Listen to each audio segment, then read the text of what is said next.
Thomas stood at Farquhar, the top station of his branch line. He had run round Annie and Clarabel after the morning journey and was enjoying a short rest before the run back down the valley.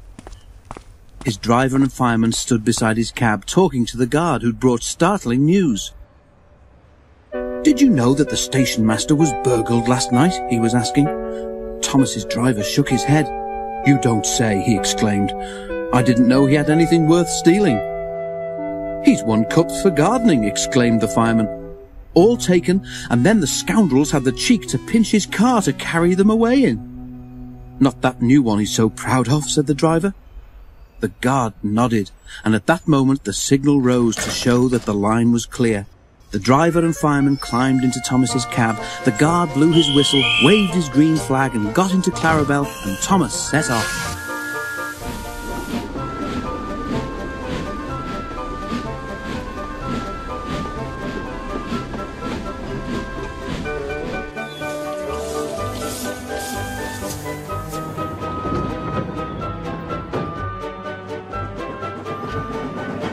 By the time they were through the tunnel, the train was running nicely.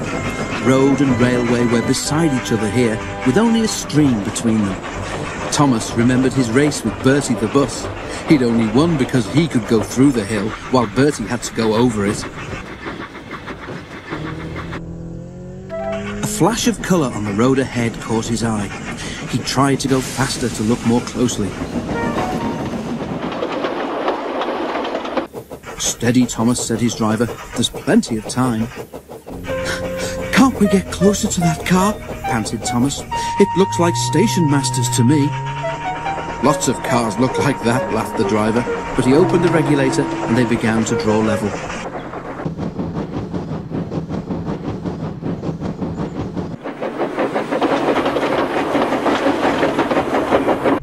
There were two men in the car. They waved when they saw Thomas and tried to go faster.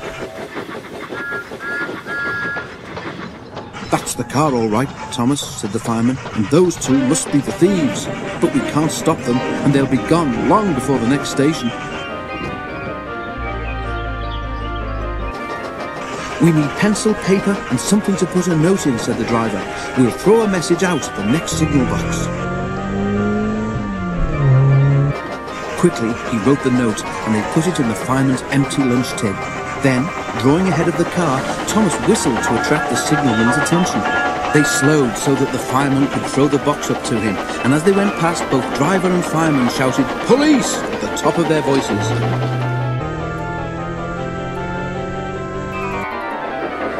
By now, the stolen car had gone well ahead, and Thomas did not see it again. But the signalman telephoned police headquarters at once, and the thieves were stopped at a roadblock about 10 miles further on.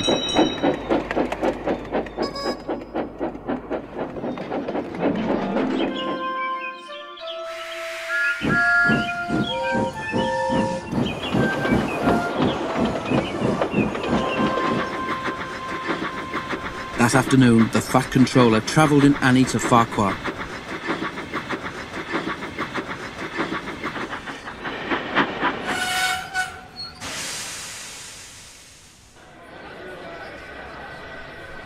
When he got there, he and the station master climbed onto a porter's trolley. They told the passengers the whole story, and the station master thanked Thomas, his driver, and his fireman for their prompt action. The passengers cheered loudly, and they cheered even more when they heard that the station master's gardening cups had all been found, undamaged, in a sack in the boot of the car.